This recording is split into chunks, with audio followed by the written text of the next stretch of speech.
You have your Bible with you, shall we open it? The book of 1 Corinthians. The book of 1 Corinthians, chapter 1, verse 1 up to 2. Ito, samahan po.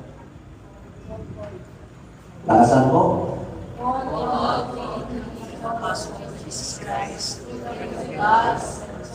Sosthenes, our brothers, unto the church of God, which is according to them that are sanctified in Christ, called to be saints, with all that in any place, call upon the name of Jesus Christ, our Lord, both theirs and ours. And my preaching this morning is entitled Saints. The Saints. Ang mga banal. Di ba? Mga santo. Di ba banal ang mga santo? Lapit mo siya katabi pala. Lapit mo yan. Kasi yan ang papakatalan natin. Kayo po yung mga kaulo.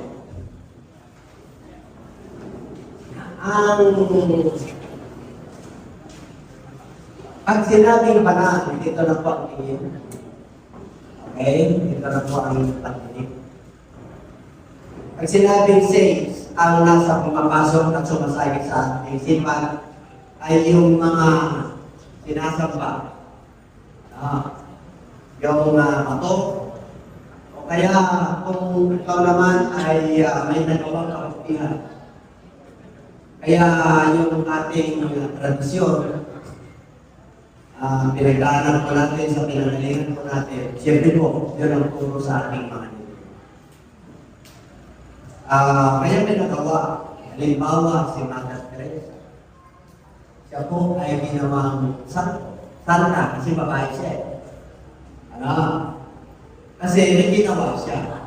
Pumupunta sa iba't ibang lugar para siya po ay magservisyo sa mahihirap at hindi na nagkasawa hanggang siya po ay tumanda. So dahil sa kanilang kultura, Katoliko, siyempre po, sa kanilang paniniwala na pag kinanonize nila yung patay na, naniniwala sila na siya ay magagawa ng santa. Kaya meron silang liputo na parang kay Saint. Makita nyo na yung liputo ng Santo Domingo. Bakit Santo Domingo? Kasi pinagawa siya. Mga Kastila po yan, mga Europeans. Walang Pilipino dyan. Ang Pilipino lang na naging santo ay si Ruiz. Diba? Yan yung kinanonize. Yan ang santo. Ano ang taglay ni Ruiz? Hindi ko alam. Pero yung santo po namin sa Bulina, sa Bandera ay San Roque. San Roque po. Akala mo ang santo namin ito na may isa kami ay mga sila San Pedro, ang San Pedro naman may manok, di ba? So iba-iba. Ngayon, ang papag-aralan po natin ay yung mga saints na nasa Bible. Dalawang klase po ang saints. The dead saints and the living saints. Tingnan po natin. Number 1, yung number 1, these saints are sanctified. Verse 2. Ang sabi po niya, unto the church of God, which is at Corinth, to them that are sanctified. In Christ Jesus, called to be saints. Pag sinabing sanctified, yung mga pinabanal. Okay? Pinabanal ng Panginoong Diyos. Kasi isa lang ang banal. Ang Diyos ang banal. Amen po, isa lang. Yung pagkatawag po sa atin, nagiging banal tayo dahil pinabanal tayo ng ating Panginoong Isus. Kaya tinawag tayo mga santo at santa. Tama niya, saints, because we are sanctified. Paano tayo sinantify? Nung tayo po ay naging mananampalataya. Nung tayo po ay tumanggap sa ating Panginoon, dahil tayo po ay lahat ay makasalanan. At pinatawad tayo, at na born again tayo. Kaya banal tayo sa harapan ng Panginoon. Amen? Sabi mo rin sa katabi, banal ka. May proseso ang kabanalan. Ang Diyos ay banal, ang mga mananampalataya ay proseso. Habang sumusunod ka sa Lord, tumutupad ka sa kanyang mga panuntunan at mga utos, nagiging banal ka sa harapan ng Diyos. Bagaman, bagaman ang tingin ng tao sa iyo ay nakikita pa yung old nature mo, yung dating pagkatao mo, nakamatras. Kanya lang isip na parang hindi ka nagbago. Amen? Pero sa harapan ng Lord, yung relationship mo sa Lord, tinagampanan mo yung iyong tungkulin bilang banal. Hindi po. Di ba binago tayo ng Lord? Oo. Kaya tayo, kahit na binago tayo, may mga tao na hindi naniniwala. Kaya huwag kang matitisod, huwag kang masasaktan. Kanya talaga ang buhay. Kasi po, ang mahalaga sa atin, banal tayo sa harapan ng Lord. Pagamat meron tayo mga kahinaan, may mga kakulangan tayo, pero ginagawa natin ang paraan na pag tayo po ay nagkamali o nagkasala, o makalabog yung victim natin. Kasi pinakausap tayo. Anak kita. Ginawa kitang banal. Dahil sa pananampalataya ko kay Kristo. Kaya, para hindi ka mapahama, meron akong pinaalalahanan kita, meron akong gagamitin na salita ng Diyos. May instruction ako dyan, may banal na espiritu, at may nagtuturo. Pastor, evangelist, bishop, mga workers, mga elders, mga deacons. Hindi nagtulad ng Diyos. Para tayo po ay hindi makasama at hindi magkakaroon. Amen po? Okay, tingnan po natin ang book of Matthew. Tingnan natin.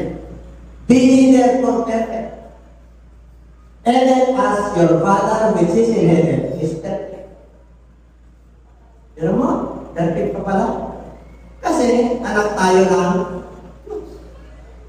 Ang mga anak ng Diyos ay banal at perfect. Hindi ka mag-perfect, yes, kasi tao pala tayo. May mga pagkakamali, may kahinaan tayo. Ibig sabihin, ang proseso ng perfection is going to perfection. Susunod ka sa mga panuntunan ng ating Panginoon para maging perfect ka sa Kanya na. Meron kang panahon sa Kanya. Meron kang panalangin para sa Kanya. Meron kang devotion para sa Kanya. Naglalaan ka ng oras at panahon para sa Kanya.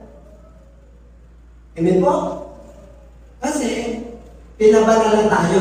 Kaya, Ama natin, nais ng Ama na nasa langit, ay magiging ganyan din tayo kasi anak tayo. Nakakita ka na ng Ama. Gusto niya yung anak niya. Hindi maayos. Kahit na yung Ama na nasa mundong ito, biological parents. Di ba? Gusto niyo mapaigi ang ating mga anak. Kaya tinuturoan ko natin sila ng maayos. Kasi para hindi po sila pa.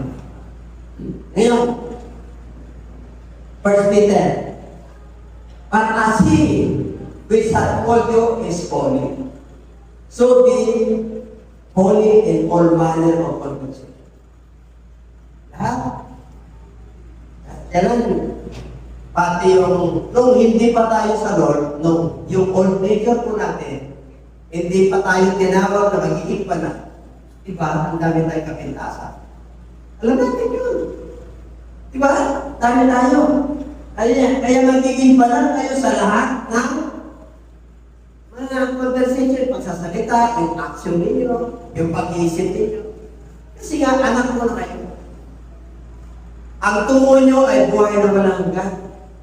Itong mundo ito, itong earth na ito, ay pansamantala lang po. Ang totoong buhay ay sa kabila. Hindi po. Kaya ang nais ng Lord, makapagpatuloy tayo rito sa lupa. Ito po yung rehearsal po natin. Rehearsal.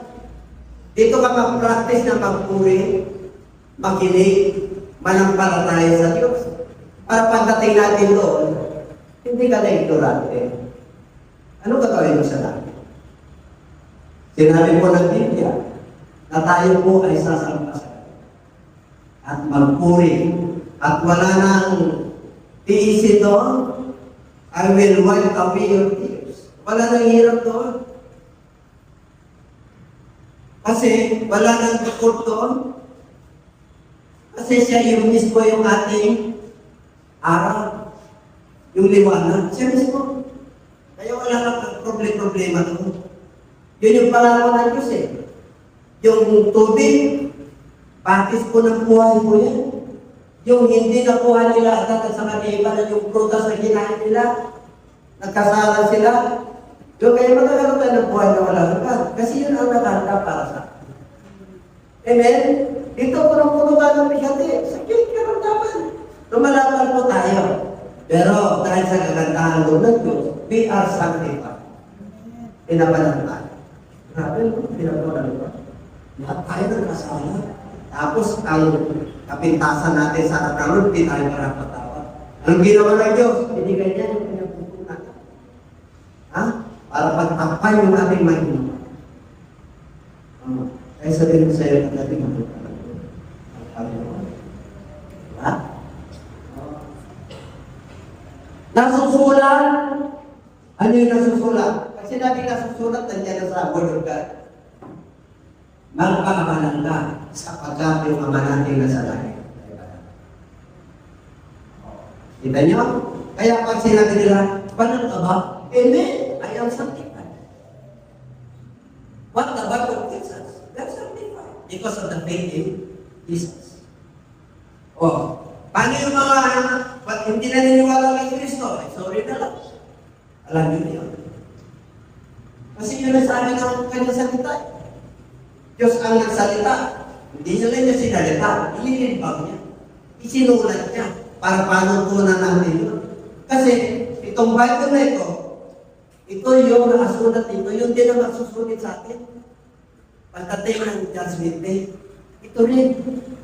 Kaya kung sumunod ka dyan, ay hindi ka mapapama. Number 2. Now, number 1 is you are sanctified.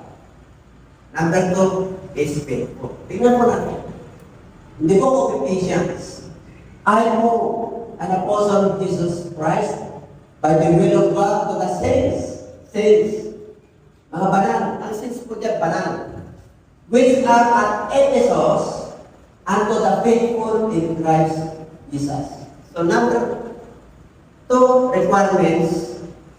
Pag ikaw ay tinawag na saints o anak ng Diyos, first, you are sanctified. Sanctified, ang requirements niya, you must be a family of God. You must be born again. Kaya ba ka? Kasi pinatawag tayo. Naging mananampalataya na tayo kay Kristo. Kaya ba ka? Kaya tayo po ay sumusunod sa Sabat. Aning na araw ng trabaho ka, isang araw pa sa kanya. Sumusunod tayo. Ibigay mo yung ika po, hindi sa'yo yan. Sumusunod tayo.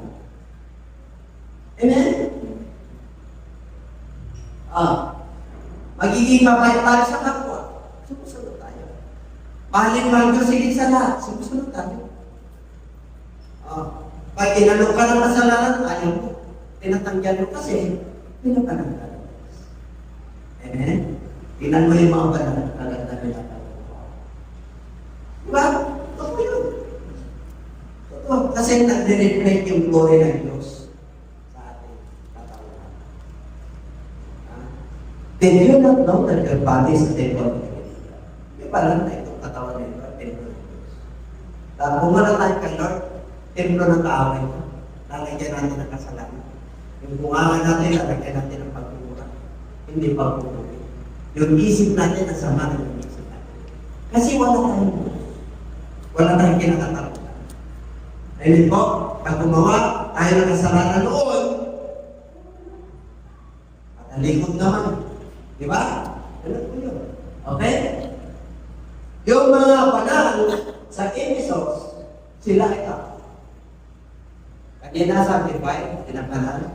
Ngayon ang katapatan. Faithfulness. Grace be to you and peace from God our Father and from the Lord Jesus Christ. Nampay ko yan. Blessed be the God and Father of our Lord Jesus Christ. Okay. Blessed be the God and Father of our Lord Jesus Christ. Ilan ko siya? Alin dito kayo? Wala na nakita sa Diyos. Wala na nakita sa Ama. Ang Ama ni Jesus Christ, yung Espiritu. Ama niyo, wala na nakita sa Ama, siya lang nakakita. Siya lang ang may kakilala. Nung nagkatawang tao siya, umirang siya nagkatawang kay Virgin Mary para kasakipay tayo. Para ihala niya sa kung sa katawan, para makatawa tayo. Tao po yun. 100% na tao siya at 100% na Diyos. Kaya Panginoon sa Kristo. Nasa Bible, Lord God, ang Lord sa Hebrew, sa kanila, Yahweh. Yahweh si Lord. Ang God sa kanila, Spirit. Kaya nung dumating si Kristo at nagtuturo siya, okay kayo, mga banal. Okay. Ang sabi niya, pinagpala ko kayo sa lahat ng mga makalangit spiritual blessings and heavenly blessings in Christ. According as He had chosen us in Him before the foundation of the world, that we should be holy and without blame before Him in God. Ayon sa Kanya, tayo po ay pinili bago itatag ang mundo ito. Pero pinili ka na. Bago pa itatag, ganyan tayo kamahal na. Kaya kaya mong magpakapanan. Kasi sinabi niya bago pa itatag ang mundo ito, tayo po ay nagiging banal at walang kapintasan sa harap niya dahil sa kanyang pag-ibig. And predestined, itinalaga ka na. Kaya kaya mo, sabi mo siya, kaya mo na magiging banal at magiging perfecto sa harapan. Hindi sa harapan ng tao. Kasi kahit anong gawin mo sa harapan ng tao, hindi nila makikita yung pabutihan dito. Ang tanong bakit? Kasi pinulang po sila ng mundo ito na hindi nila makita yung ginawa ng Diyos. Pinulang. At sinabing pinulang, hindi siya pulang na literal. Pero yung spiritual. Pulang. Yung six senses, or five senses.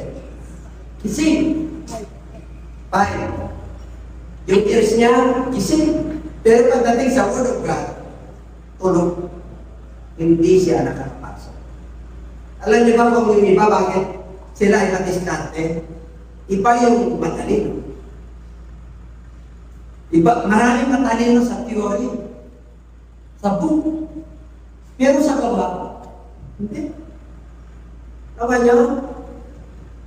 Pag ikaw ay, kahit hindi ka na matalino, pero open yung spiritual mo, matalino. Yung batas ng tao, ipapaliwanag mo ng simple lang. Kasi ang tawag ko, safety to common. Ang hindi niya, common sense. May mga tao na matatalino, grabe. Hinihintay nila yung mga solusyon sa libro ng pasa. Ulang sila sa solusyon na nagagamit sa Diyos.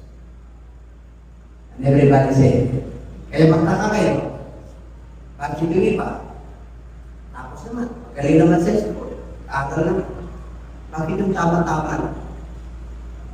Hindi ba siya po ito? Ang kasiyan po ito, kukulugin sa pagsabi.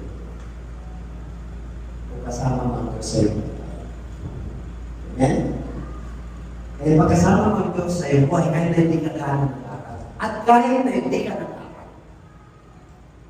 Kahit na hindi ka magaling magsalita, akala mo yun ang mga nagsasalita. May mga nagsasalita pa na. Undergraduate ka, hindi nga nakapag-high school. Yung superintendent lang sa UPC noon, high school lang. Pero dahil sa mga na ginawa ng Diyos sa kanya, international. Umiikot siya sa mundo. English pa nag-English yun? Akala mo talagang graduate siya na. Ano ginawa sa kanya ng Diyos? Pinapanalo niya yung kanyang pagsasalita. Inanoid niya. Kasi nakikita namin yung puso natin eh. Kung sumusunod tayo sa kanya, para siya lang pagsunod natin sa kanya, kung buo yung pagsunod natin sa kanya. Ano ba yun? Hinihintay lang tayo ng Diyos na yung pagsunod natin ay unti-unti. Kung gusto mo, if you want to be blessed by God, yung sinabi ng Bible na maraming nauuna na siyang nauuli. Ay, ibig sabihin, marami na naunang mananampalataya, bakit sila nauuli? Bakit ang daming mga sumusbong? Lumaki, lumago, nakilala ka agad. Nasa Bible din ang reference. Because He sacrificed. He spent more time to the Lord than to the children. Amen? Mas maluwag yung spiritual nila. Yung 10 hours, 12 hours, 14 hours, or 24 hours, sa Diyos ay isip. Kahit na nasa trabaho sila, nandun ang Diyos. Kahit na nakahiga sila, nandun ang Diyos. Pagkising nila, nandun ang Diyos. Kaya gagamitin sila ng Lord. Amen? Depende yan. Ang blessing ng Lord ay sa kanan. Depende yan sa puso. Amen? Nandiyan na yung blessing ng Lord eh. Kumbaga sa ano nakalatag na. Kumbaga sa treasure ni Yamasita. Nandun sa mundo. May mapa ka.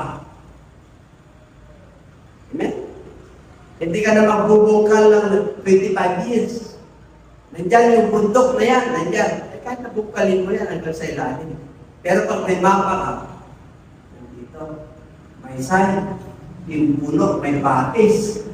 Pag hakapang ka ng 12, kung hingate ang pakpak. Kapalikan na. Ay, ibig mo sabihin, nandiyan na lahat yung pagpapalang sa parang natin. You are sanctified and you must be faithful. Amen? Kasi na napaliwan siya kasi, bakit po? Kasi itinalaga ka na niya. Adoption. Ano yung adoption? Ginungkong ka na bilang mga anak ng ating Panginoong Isus sa sarili niya according to the good pleasure of His will. Grabe. Good pleasure. Nagagalak at natutuwa ang Diyos sa atin kasi anak niya tayo. At pag anak ka ng Diyos, ibig sabihin, kung gusto mo na pagpalain lahat ng area sa buhay, wala kang ibang gagawin kundi sumunod. At pag sumunod ka, may mga hamon sa buhay. Meron. Amen? Tinitingnan ng Lord kung magtiwala ka sa Kanya. Kasi yung pangako niya, kala mo patayin lang po yun. Hindi proseso. Nagbiyay ko ng tithes. Pagbuksan ako ng turangawan ng tayo, totoo po yun. Pero pag nakita ng Diyos na matindi yung faith ko, walang malatala, bibigay sila. Pero kung titistingin ka ng Lord, at nag-grow ka na, nag-spiritual mature ka na, kahit na meron wala kang pera, yung pananampalataya mo at pagkakilala mo sa Diyos ay yung pinagbago. Kahit na may karamdaman ka pa, alam mo magagaling ka. Nagkaanak ka, alam mo, pagkatapos ang mga anak. Kahit na mahirap ang Diyos. Kasi nga, kasama mo ang Diyos. Kasama natin ang ating Panginoon. Kasi anak niya tayo. Hindi ka basta-basta tatawag sa Diyos. Malayo pag wala kang presensya ng sa'yo. Pag ang makasalanan, malayo pag tumawag sila sa Lord, pero pag tayo na anak, dyan lang, nakikinig lang. Akala mo pinapabayaan ka, pero hindi. Dahil mahal ka niya, nandiyan. Kaya sabi niya, bago tatak ng mundo ito, hindi lang kita. Para maging manang ka, para wala kang kapintasan, dahil mahal tayo. Kaya tinalaga tayo. Kinupok tayo bilang anak dahil kay Kristo. Ang tinti mo. Hindi na tayo nanay. Diba? Saan ba tayo nagsimula? Nakasama tayo. Napunta niyo yung sa Kalasyaw. Sinong sa Kalasyaw no? Sister Liberty. Kailan manigdig. Tayo no? Yun ang mga church. Wala akong kakilala rin. Ano ginawa? Punta tayo sa Kalapaw dyan sa Payaraw. Ito, sa creek. Lipa. Pinapalis tayo agad kasi akala ng kabarangay chairman, yung may-ari. Upin natin. Hindi tayo namumukot ng hindi ate. Kasi ayaw na Diyos yan. Hindi mo pwede yung pag-tik sa Roger na, sasakupin yun na. Marami kang maging kaawa. Kaya mahalin mo ang iyong kapwa kagaya ng pagmamahal mo sa Diyos. Kasi, pero mo, pinalaga pa na, ano ba? Revelations chapter 2 verse 4 and 5. The Ephesian Church, pag sinabi Book of Ephesus, yan po yung mga iglesia sa Ephesians. Pag sinabi Ephesians, mga tao doon sa Ephesus. Okay? Ito po ay unang isinulat sa Church of God yung 7 churches. Pag sinabi 7 churches, these are Gentiles. Hindi po mga Hudyo yan. Ito yung mga pinayunan po. Itong European na to.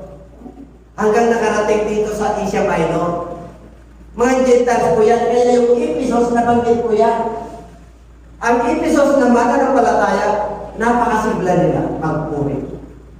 Ang tsaka nila, nagtitiis po sila. Sa 1, 2, 3, and 4, basahin nyo na lang yan. Pero, ang sabi na ron sa verse, nevertheless, I have someone against it.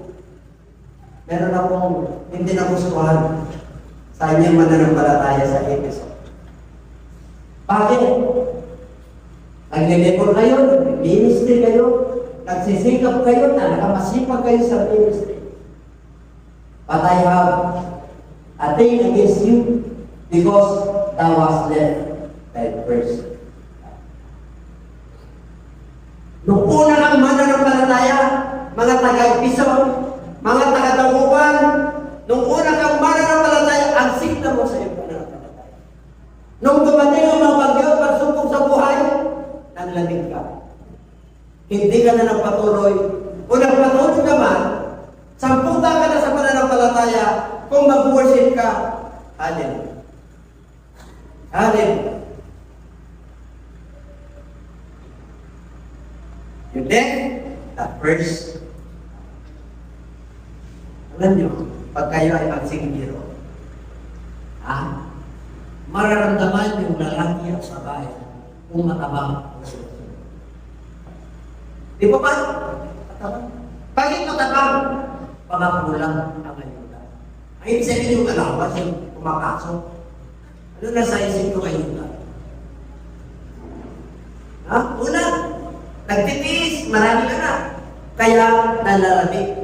Alam niyo ba, pag mananampalataya ka, pag pinagtatiwala kayo dyan, hindi ka kailan nalalamig sa iyong asawa. Yung literal na. Bakit? Minamahal mo yan eh. First love mo yan eh. Hindi ma-first love, na-develop yung love mo sa kanya. Hindi magkasama kayo. Amen? Ganun din sa Panginoon. Kahit na may mga problema na pinagtataanan, yung pananampalataya mo, since na ikaw ay naging mananampalataya, ang dami kang patotoo, kilala mo na siya. Pinahintulutan lang na dumadaan ka sa pagsubok kasi our God is a proving God. Ang ating Diyos ay mapanubok. Amen po? Susubukan ka talaga kung gaano makatapat sa Kanya. Kaya pag sinubok ka ng ating Panginoon dahil pinagpala lang sa karunungan, sa pagsasalita, sa knowledge, sa pera, sa kabuhayan, sa business, sa pananalita, sa bulungan, pag-share, susubukan ka na talaga para magiging makakat. Humbleness. Sigurado po kasi pamagpalain ka ng Diyos pagsunod.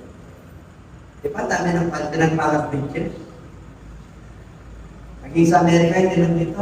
International. Oh. Di ba pinagpahalaga na rin tayo? Sa Wisilra tayo, ilang taon. Tapos sa second floor tayo sa apartment. Ang huli, ito sa kilig. Sa buhos ng ulan, yung mga yung tulay natin, simya. Ang lalim na yun, nandun, sa gilid. Kita mo yung ano natin, ngayon yung bintana nila, nandun yung kalsada. Yung sige mo ulit. Ganon tayo nagtiis. Pero hindi tayo nakakita. So, yung mga kapapatiran sa pagpagsalan, yung mga kapatiran sa Manila, Kristiyano pa rin sila. Pero mas marami ang nawala yung mga kapatiran. Kaya nag-backslide siya. Hindi lang, yung iba lang lamig, pero nalumbalik. Ang mahirap, yung wala na. Hindi kaya yun ang ngayon na remember the Lord from his heart for it.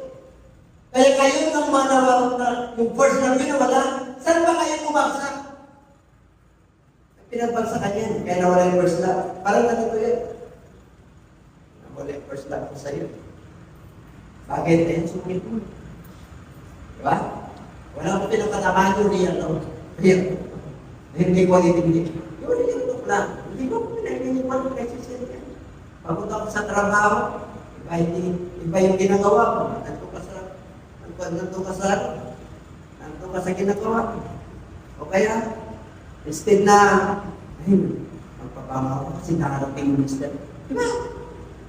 Napabayaan ka ni sarili mo. Nabakan na naman, dami kang anak. Hindi ko na muna alintong yung mister mo. Para yung first na hindi mawala. Tama? Kailangan kang bagong sigla ka at ay, kaya si Mrs. o si Mr. Bakit ang lamig kayo? Alam mo na. Nakakalimutan niyo yung anniversary. Di ba? Ay, alam ko na. Hindi mo kasi pinapansin eh. Pagod na pagod si Mrs. Hindi mo alam may ay, alam ko na. Isang taon na yung panty niya. Hindi niya pa napanila. Di ba? Nakuha nagtitis na. Nakita na ka ng panty na isang taon. Eh, pag ano na ka na eh, lagyan ka namin. Hindi yan yan. Kailangan naman eh, pako. Kahit isa lang nasupin. Para another 1 year kasi matibay. Ano yun yung kaya lang po eh. Ganun po. Ganun din ang Lord. Kahit na dumating ang mga problema sa aking karamdaman tiisin, emotional problem sa anak, sa pangangailangan, remember the Lord. Magpalingkod ka. Magpalisip ka. Magpuri ka. Kung gaano kainit mo na magpuri, kung gaano kaaga mo sa Diyos, kung alas 9 yung tipangan natin, 8:30 nandito na tayo. Yun ang sigla. Amen? Kung ikaw na asawa mo, sweetheart mo, dami na kayo walang, papabayaan mo yung sarili mo. Oo! Ipadama mo sa kanya kahit na mahirap ang buhay. Ang iyong pag-ibig. Amen, para sa'yo. Ba't hindi mga sweetheart? Sino mga binata dito? Pasa kamay. Oo. Lalo na pag mananampalataya kayo. Amen. Tataan tayo sa iba't ibang pagsubok. Pare-pareho lang tayo sa subukan tayo naman. Pero pagsubok natin ang masarap, ganun din. Ang depende lang po yan sa pagtanggap niyo. Depende lang. Pero pag kasama ng Lord, kahit na masakit, tinatanggap. Kasi pag wala ka kayo, hindi mo tanggapin. Hindi mo kaya tanggapin kasi pride po. Amen? Ando the first word. Ano yung first word natin? Alala kasi Pastora. Every week, bakit nagkaroon tayo ng gawain sa Molina? Bakit nagkaroon tayo ng gawain sa Molina? Gusto mong sumiglang? Gusto mong kumaling? Sa ministry ka, ihalay mo yung katawan mo. This is the temple of the living God. Kaya pinapamahal eh. Kaya makita ka. You must be thankful unto the end. Hindi lang yung royal justice po dito. First, in the middle of my serving of the Lord, ayaw ko na. Diyos yun eh. Diyos yung tumawag sa atin eh. Diyos yung pumili sa atin eh. Pag Diyos ang pumili sa'yo, hindi rin ka ba ng Diyos? Tama pala.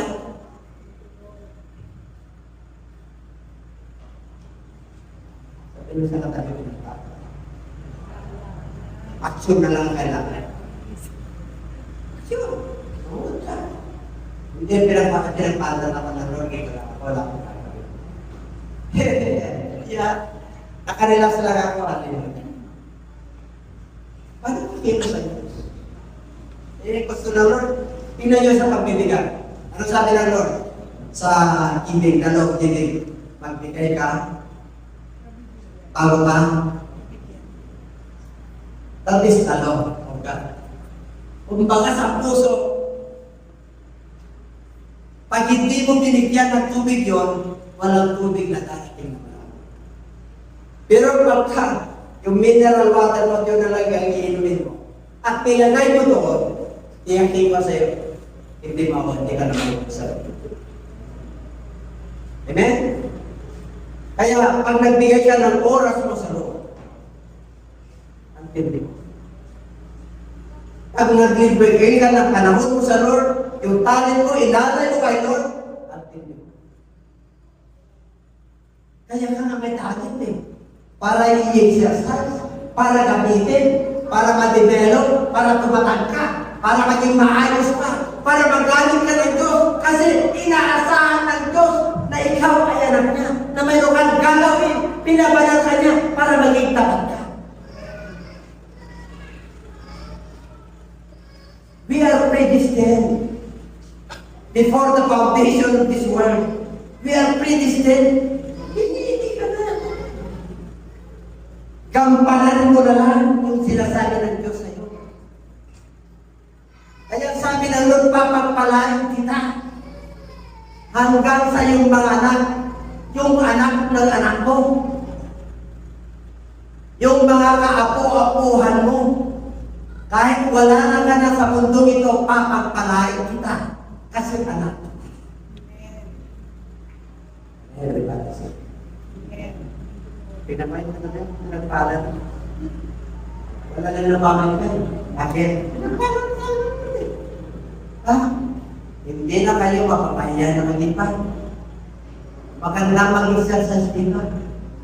Nakangiti, ang puso ko pagdating mo nito. Ayaw kayo magreklamo. Kasi wala na kayong panang mag-exercise. Kaya pagdating nyo ng Sunday, hallelujah. Buhay na buhay yung tumo mo. Hallelujah! Dapat ganun tayo. Pagkagising sa umaga. Dapat ganun tayo. Pagkagising mo pa lang sa umaga, ang kanda lang kapakayot na kawan. Wala na ko na. Ilang taon na masakit ang katawan mo? Sa buhay mo ang Diyos. Umayo ka, mawala yan. Wala akong pinapataman dito. Experience ko mismo. Pag wala kaming nung panahon namin na nasa sales, ako, ang utak ko, mag-ilang agad, pagkatapos ng Sunday service, general Bible study. Siyempre, yun ang papaaral ako ng ano, nagpapalagi ako ng panahon. Amen? Okay, nung malaki naman na sila, anong ginawa sa akin ng Lord? Pinagtamlay ako. Manghihina ka na dyan kasi hindi mo na kaya mag-try. Pero pag sa gawain ng Lord, masura, mas matulog. Planta sa Cavite. Kaya na yung tayo ito. Naku, ano? Ano lakas mo eh? Kasi na-inspire ka eh. Pero sabi ko, tatatayo ka sa client ko kasi may gusto siyang mapapalpak eh. Okay naman, walang koleksyon. Makakita ka na ng transaksyon. Okay, umukit lahat. Pero walang koleksyon. Bakit? Lalala na. Pero kayang pawin. Kaya niya ibalik na wala sa akin. Amen? Bakit? Iilan niya eh. Yung panahon ko at yung ano ko, nandun. Pero ngayon, yung ginawa ko, ay doon na lang ako. Amen? Mas maganda. Kaya pa. Bakit? Nandiyan kayo. Ay kami na-expand, nandiyan kayo.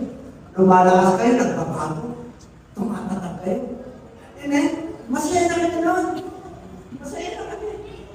Tapos meron pang pag-trade na rito. Ay, nalang ko sa iyan. Grabe. Parang hindi ka masaya.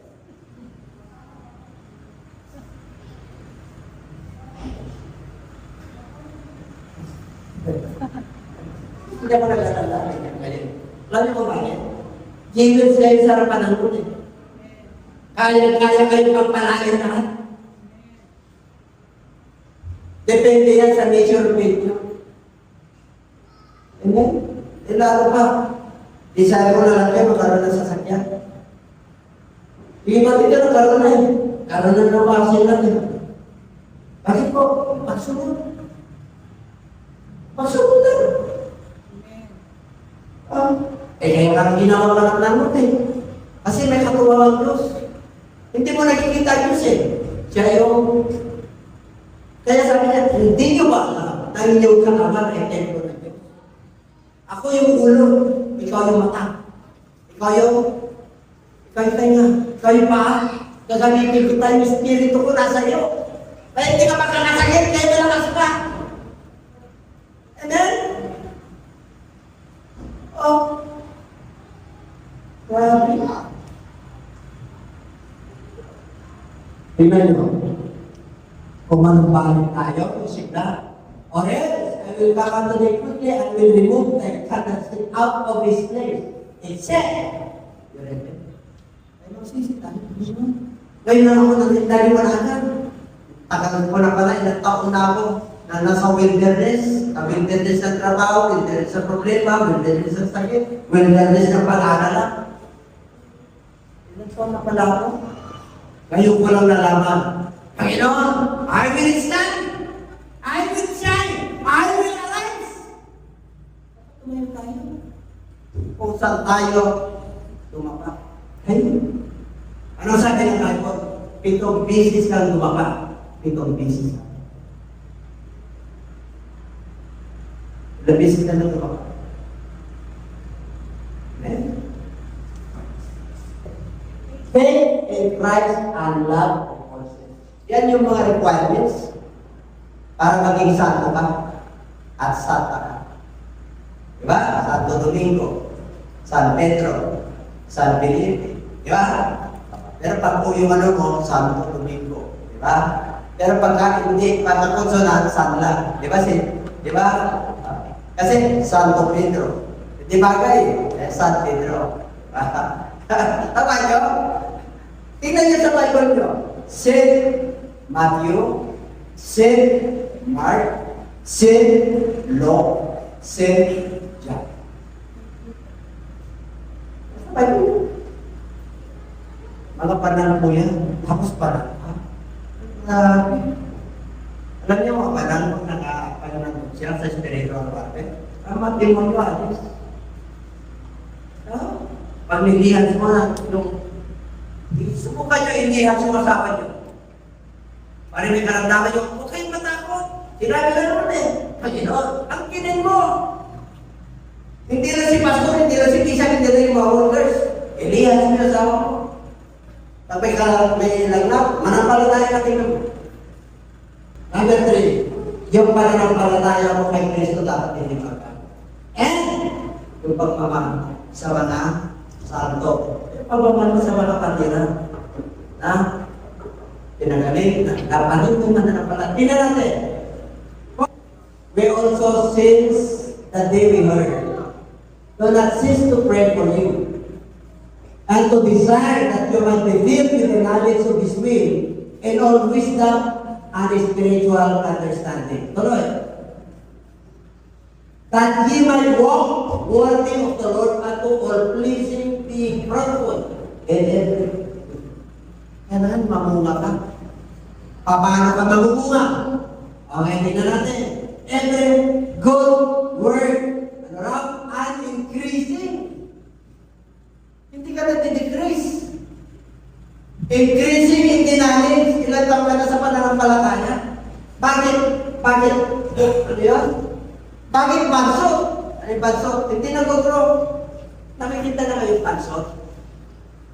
Yung May pelikula nun si Jimmy Santos. Pero siyang kalong may naiintindihan. Ayun tingnan, di ba? Bunjing! Maraming bunjing naman na ng palataya. Bakit bunjing? May design siya sa buhay, inuuna niya yung sarili niya. Pero pag inuna mo ang Diyos, 6:33 na bukuhan yun, tatapuan, subalit, ngunit, ibig sabihin kahit nakalo ka, kabala. Ito yung pag-biyo. Pag-city verse. Unahin mo na. Sa listahan mo, unahin mo na. Sa panahon mo, unahin mo siya. Sa talent mo, unahin mo siya. Sa resources mo, unahin mo siya. Pag hindi ka dyan, uunahin ka niya. Amen. Yan ang batas ng Diyos. Pag inuna mo siya, uunahin ka niya. Kaya dito, mahalin mo ang Diyos. Higit sa lahat. Love God above all. The purpose and the first number one commandment of the Lord. Love God above all. Diba? Alin mo ang Diyos sa iyong buong puso, buong kaluluwa, buong lakas, at buong pag-isip. Kanya? Yung ating puso, hindi pwede magtingkot ang dalawang kayamanan. Sarili mo at sa Diyos. Kaya huwag natin mo siya. Pero mo, mag-increase ang knowledge. Pag nag-increase ang knowledge mo sa Diyos, pati yung kabuhayan mo increase. Pati yung pera mo increase. Pati yung paglagaw ng generous increase. How to manage your time and how to manage yourself in action, in words, increase. Meron kang paggalang at takot sa Diyos. Kaya mapagkalain ka at marami kang makampana. Marami umaasa sa iyo. They were expecting, kasi mo nag-iilap ka. Kasi liwanag ka. Amen? Hindi ka na nasa dilim, nasa liwanag ka. Kita-kita tayo ng mundo ito. Ano niyo? Kagabi. Lalakas ka, sisigla ka, magkaroon ka ng pag-asa. Yung tulog na damdamin mo, na pinatulog ng kaaway sa mundo ito. Baba. Amen? Ang sarap yung bumangon ka. Parang, ay, nandito pala ako sa puno. Diba? Kinulog pala ako ng demonyo ng matagal na panahon. Bigyan pala ako. Ngayon, malaya na. Haharap na ako sa problema. Yung baka kasi namalaya sa problema, hindi niya na. Pero pagkasama mga Diyos, kahit na ikanting problema, pagkasama mga Diyos, alten, talagang kapagpalaya. May sakit ka, yung negosyo mo, hindi kumikita, kumikita. Wari na bankrupt ka, kapalaro. Bakit na bankrupt? Bakit na wala? Pagkalitan ng Diyos ng mas. Bakit? Yung pinanggalingan mo, hindi, baka may mga hanungan pinalitan ng Diyos, hayaan mo lang kumilo sa Diyos. Huwag kang magkalala bukas, kanya bukas. Ayaw ng Diyos ang kabalisahan ng nakalala. Sino ang makakadagdag ng buhay pag ikaw ay nakalala? Darating sa iyo stress, depression. Huwag kang makalala, kapag ng Diyos yan. Hayaan mo, pag natulog ka, pagkatiwala mo sa Diyos. Panginoon, bukas, puputulan ako ng tikor. Sino puputulan ng tikor dito? Wala kang pangawag. Pero tanong, pinutunan ka na ba? Yan sinasabi ko sa inyo, hindi pa naman yun. Dinagawala ka. Ayaw na Diyos yun. Wala kaming bonus pa yun kasi mahirap ang buhay. Huwag kang makalala sa mundo, basta nasa Diyos ka. Gagawa ang para namin. susunod ang gobyerno. Wala na, naubos na. Huwag kang mag-alala. Ang Diyos ang magbibigay sa inyo. Meron akong contemporary bishop na siya sa akin. Bishop na siya sa akin. Nakasara ng Delta. Delta, napakalaki yun, Toyota. Ang laki na, engineer siya ron. Nakasara. Wala silang compensation, wala silang retirement. Nag-declare na insolvency. Talagang bankruptcy. Oh, ano ginawa niya? Dahil mananampalataya siya. Humayo sa Bulacan, humayo sa kanyang kamag-anak. Ilang buwan, after 3 months, tinawagan siya. Siya lang, yung may pinipin.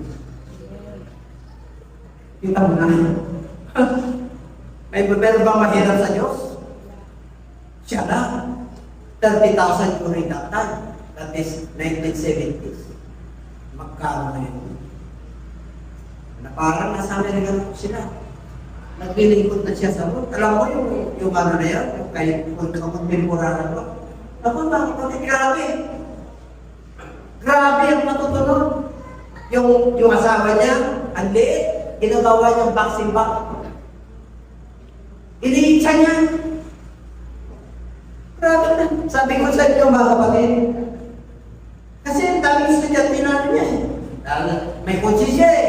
Engineer siya, may position siya, may pera siya. Ang matindi pa, isinama niya yung estudyante. Nabutisan niya, ay nagkalaga sa anak. Yung nanay, yung asawa niya pa. Grabe, di ba? Pero binago siya. Isang araw, sabi niya, Daddy, kahit na iyak siya ako, yung pananampalataya ko ay mahal ka na doon. Ganun siya. Pero mo, ang sakit mo na. Ginagawa ka ng vaccine.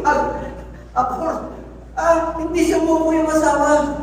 At ang matindi pa, inalagaan niya pa yun. Ang sakit. Dahil sinuso yung asawa sa araw pumunta sa church. Kasi ayaw niya pagsimbahin eh.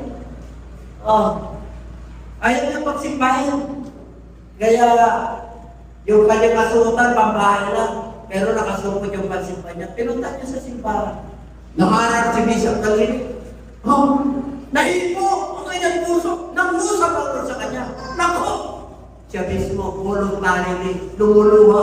Galing doon sa pinto, papunta sa altar, hindi anak ng asawa. Na nandun na concert. Nakapagos sa kanya.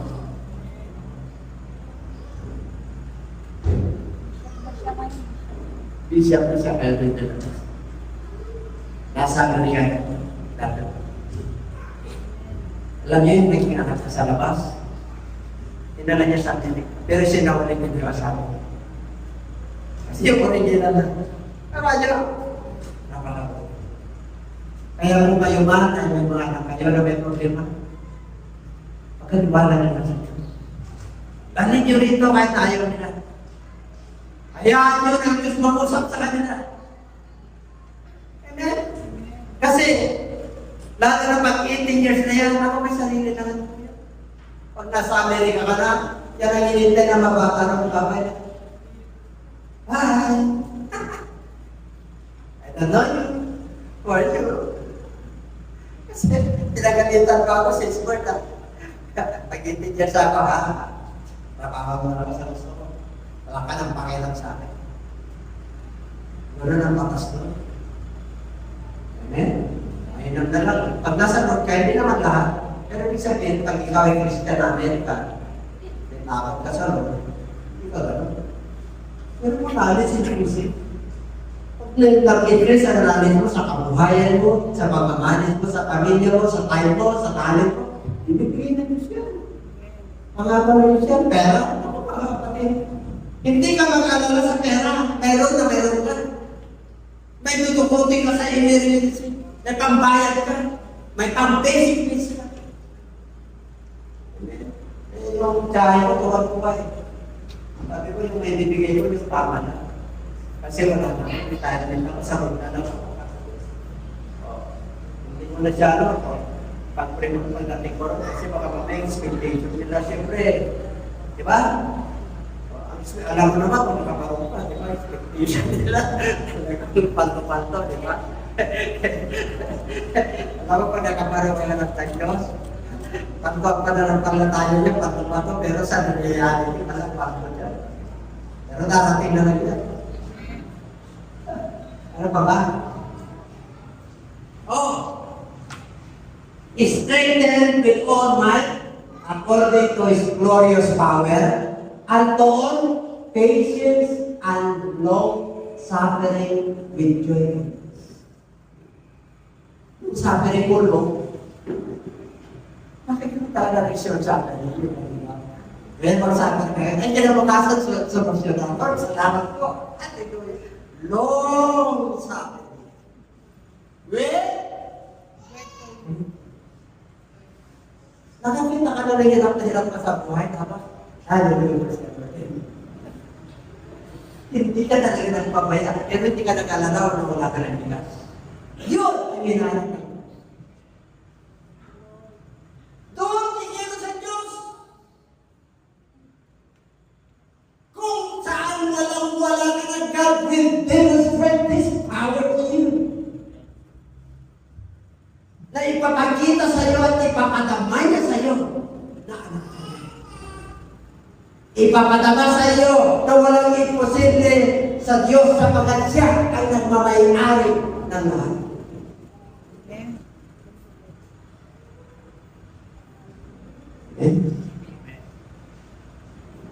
Ha? Ang sarap. Ang sarap. Ang sarap magiging tapat sa Diyos. Ang sarap magiging tapat sa Diyos. Ang sarap magkaroon ng pananampalataya kay Jesus Christ. At ang sarap mag-ibigan sa lahat ng mga mananampalataya. Mga banal. Pagtulong-tulong po tayo rito. Tapos, yung sakit na kasi kaya kayang pakalingin yung metro kaya. Kaya niyang pahinguin. Kaya niyang papagalin yun. Nakaya. Hallelujah, praise God. Long suffering with joy. And everything give thanks. For this is the way. Okay? Giving thanks unto the Father who is not made us to be partakers of the inheritance of the saints in life. Kabahagi tayo. Tayo po yung tagapagmana, mga santo at santa. Santo Domingo, San Belen, Santa Belen, San Lusa, San Pio, Santa Gladys. Pero mo saan nakasarapan ng mundo? Huwag kayo baka sasampahin na kayo sa talaga. Eh, sampahin ako ko, dyan ako ng pera eh. Hindi ka, mawawawus yung pera mo. Tagapagmana, para mag-lead. Yung lead, yung kasi ano tayo, partakers tayo natin. The love of all saints, that is the qualification of the saints. Pinapanan ka, naging tapat ka, minamalot kung pananampalataya mo kay Kristo, pinagbabago at minamahal mo yung kapwa mananampalataya. Sinabi ng Bible yan, dikit ang ibigin mo yung mga household of faith.